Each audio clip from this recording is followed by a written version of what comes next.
Su turno, señor Rembán.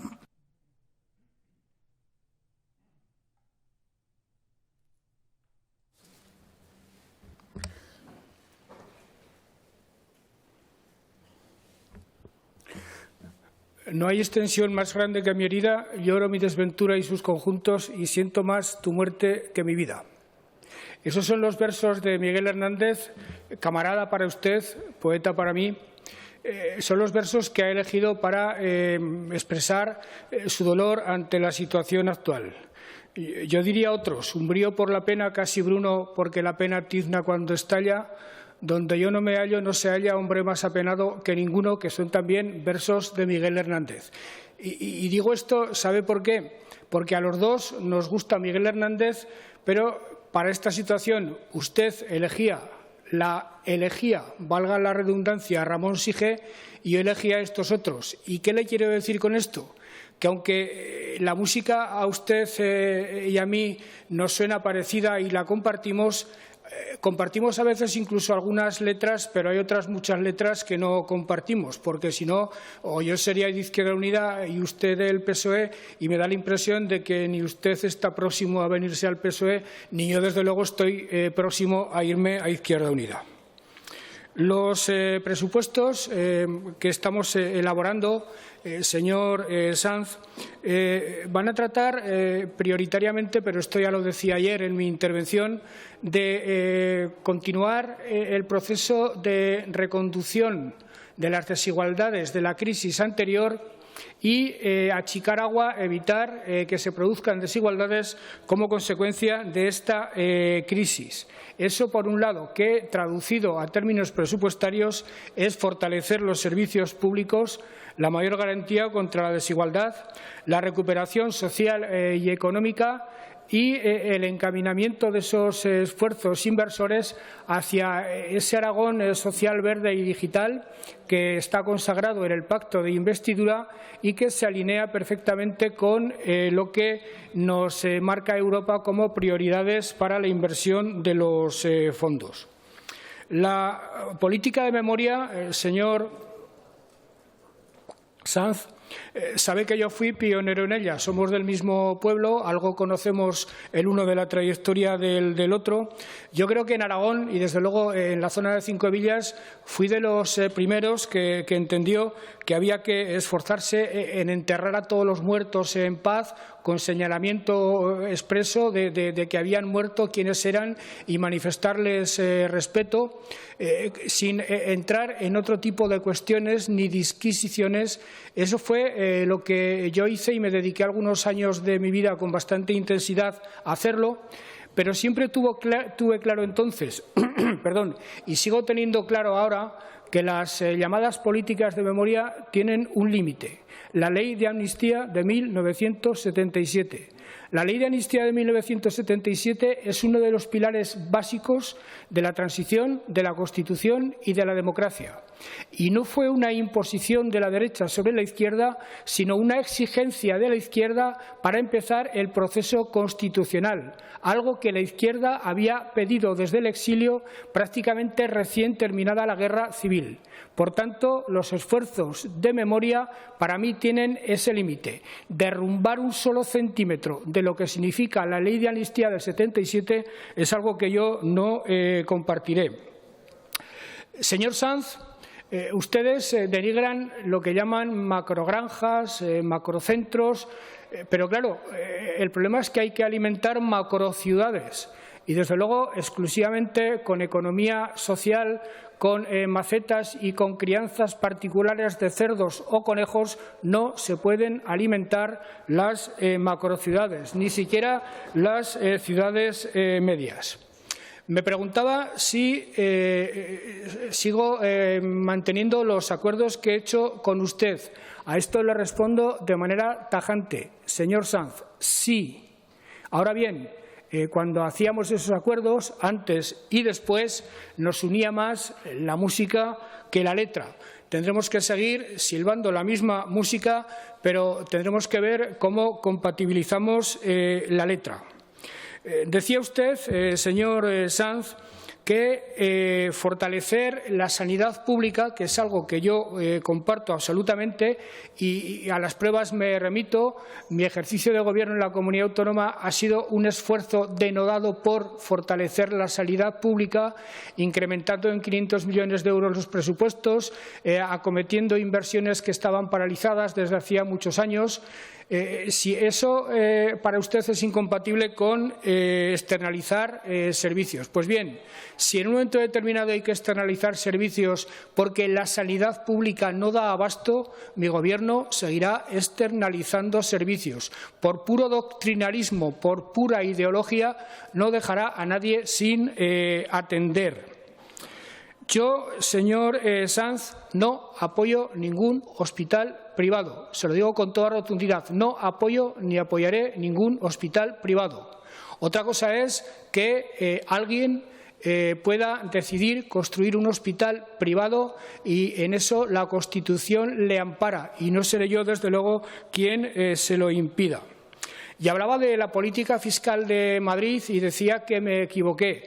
Bueno, si usted mira realmente cuál ha sido la gran reforma fiscal que ha emprendido el actual Gobierno de España, plantear revisiones en el impuesto sobre la renta a quienes por esa vía declaran más de 300 o 200.000 euros es un puro brindis al sol, porque la gente que cobra esos dineros no lo hace precisamente por la vía del impuesto sobre la renta. Por tanto, esa reforma fiscal ni siquiera ha molestado a los que habitualmente se molestan cuando se producen reformas fiscales. Eso le da la medida de la reforma fiscal planteada por su Gobierno y el nuestro, porque también nosotros estamos en ese Gobierno, efectivamente.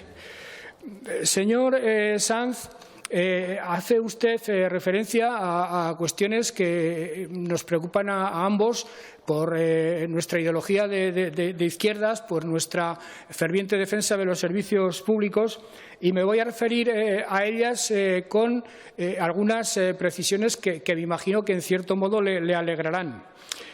La presencialidad fue un debate a lo largo del verano. Se tuvo que optar dentro de los escenarios contemplados cada vez más difíciles conforme pasaban las semanas por un régimen de semipresencialidad. Se consideraba que los problemas que se iban a suscitar en las aulas como efecto de los contagios iban a ser mucho mayores. Se optó por el modelo que se optó.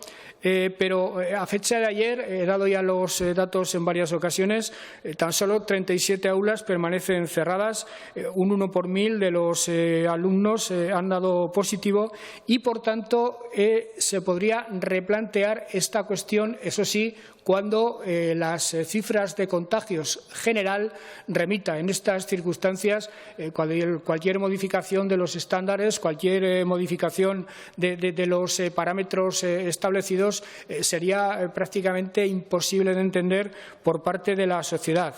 En todo caso, hay ya 40 centros educativos del medio rural que ya tienen todas sus enseñanzas presenciales en hecho y en bachillerato, y el objetivo es recuperar esa presencialidad en quienes no la tienen. Pero, insisto, siendo un objetivo del Departamento que entiende que por el impacto del virus en las aulas se podría ya hacer realidad, se entiende también, y yo apoyo al consejero, que mientras no varíen las cifras generales en el conjunto de la sociedad, es una medida que tiene que esperar. En lo que a infraestructuras educativas se refiere, el señor Morón hablaba de los barracones. Siempre ha habido barracones, cada vez menos, porque el Gobierno ha hecho esfuerzos muy serios en la última legislatura para construir colegios. Lo ha hecho también en esta legislatura, en el curso pasado, y lo va a seguir haciendo. De hecho, en el próximo Consejo de Gobierno, el 11 de noviembre, se autorizará el expediente para la licitación inmediata de los colegios Soledad Puertolas y Parque Venecia y María de Huerva por un total de 14 millones de euros. Y antes de fin de año, con cargo a este presupuesto, se autorizará la licitación del resto de infraestructuras de los barrios del sur de Zaragoza, Rosales del Canal, Valdespartera 3 y San Jorge. Ha sido objeto de mucho debate con usted, y también en este caso puedo estar de acuerdo con la música, no con la letra. Ha sido objeto de mucho debate con usted la cuestión de las ratios y de los profesores. Se han contratado 450 más y a lo largo del curso se incorporarán más. Pero no se han contratado 450 por partir la diferencia entre 0 y los que usted pedía. Se han contratado 450 porque hacía falta 450. Justamente 450. Y así lo decidieron con mucho tino los responsables educativos de la comunidad, que es, en definitiva, más allá de plataformas reivindicativas, reivindicaciones de sindicatos, etcétera, etcétera, el criterio que yo respeto para tomar este tipo de decisiones. Dicho sea de paso, las ratios en Aragón, como consecuencia del esfuerzo hecho por el Gobierno en la legislatura anterior, son de las más bajas de España. El avance que se produjo en la legislatura anterior fue de tal naturaleza que en este momento, a modo de ejemplo, en la ciudad de Zaragoza las ratios más altas por unidad pueden ser 18 alumnos en infantil, 21 en primaria o 24 alumnos en ESO y 25 en bachillerato. Pues bien, a nivel nacional son 25 en infantil, 27 en primaria y 30 los alumnos de ESO las ratios que fundamentalmente predominan. Por tanto, estaremos muy atentos, estaremos alerta a que la calidad de la educación que se imparte en los colegios públicos sea la que merecen los alumnos y las alumnas de esos colegios. Se la garantizaremos a ellos y a usted, señor Sanz, no tenga ninguna duda, pero no contrataremos profesores y maestros por batir récords o por entrar en planteamientos sindicales que tienen que ver más con la estrategia puramente sindical que con las necesidades educativas. Hay una cuestión que ha preocupado mucho a ustedes, con mucha razón, a nosotros también, que es el de la conciliación. Por suerte, el bajo número de contagios ha hecho que se hayan producido pocos casos de conciliación irresoluble, pero no obstante los departamentos de Educación y Ciudadanía van a establecer una línea de ayudas a las familias para la puesta en marcha tanto de programas de ayuda como otros nuevos que puedan surgir, además de los que ya existían. En materia de digitalización, para evitar que en ese ámbito de la población tan sensible se produzca ningún tipo de brecha, se ha planteado un plan para 4 años en las aulas para convertir las aulas convencionales en digitales. Esto es, que todos los alumnos a partir de quinto de primaria dispongan de un dispositivo digital conectado en red. En materia de cualificación profesional y reducción del ámbito del abandono escolar, se ha habilitado también un mecanismo de modificación de los currículums de ESO y bachillerato que conduzcan a ese fin. Y, por último, en relación con el desarrollo legislativo que el Departamento tiene previsto para el próximo curso, se dispone ya de un texto que en pocas semanas iniciará la tramitación para traer a este Parlamento cuanto antes una ley de participación de la comunidad educativa. Habla usted del ingreso mínimo vital. Cuando el Gobierno de España tomó esta medida, que nosotros aplaudimos, ya dijimos que iba a ser muy difícil que desde el Gobierno de España se gestionara con eficacia. Iba a ser muy difícil porque el Gobierno de España no tenía estructura para gestionar esto con eficacia. La Administración central del Estado, como consecuencia de la descentralización, se ha quedado sin capacidad para el desarrollo y para la concreción de muchas políticas, entre otras esta. Y los hechos, por desgracia, nos han dado la razón. Eso sí, le dieron la gestión al País Vasco, pero no porque el País Vasco esté mejor preparado que nosotros, sino por otras razones que están al alcance de todos y cada uno de ustedes. Nosotros entendimos que el ingreso mínimo vital iba a entrar en funcionamiento de manera automática, rápida y masiva. Por desgracia, no ha sido así. En este momento hay una ley en esta Cámara pendiente de aprobarse y, como consecuencia de la aprobación de esa ley, el Gobierno desarrollará una ley de prestaciones sociales complementarias para aquellas personas que se queden sin recursos y que no se beneficien del ingreso mínimo vital, y otra ley de inclusión para lograr un proceso de inserción social y laboral de aquellas personas que se encuentren en situación de exclusión, en la línea que antes en su intervención reclamaba el señor Morón.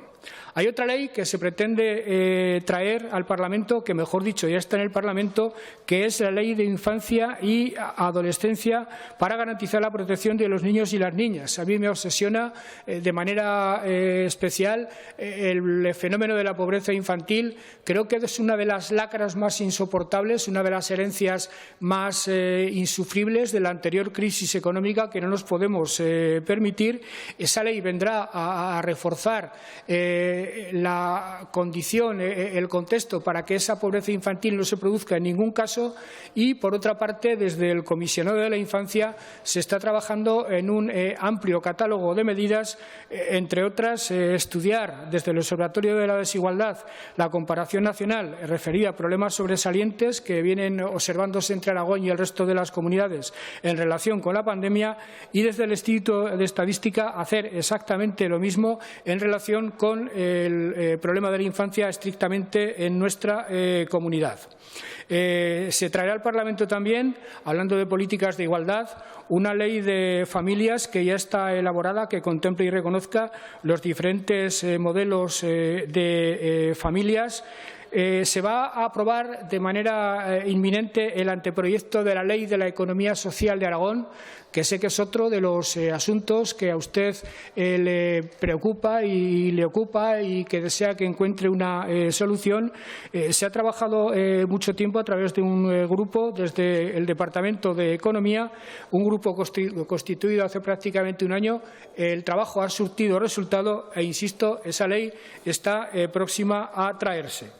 En definitiva, señor Sanz, en estos términos se está trabajando pasando de la potencia al acto en materia de políticas de igualdad a cortísimo plazo, aunque evidentemente donde se desplegarán todas las medidas, todas las ideas y todas las iniciativas será en el presupuesto.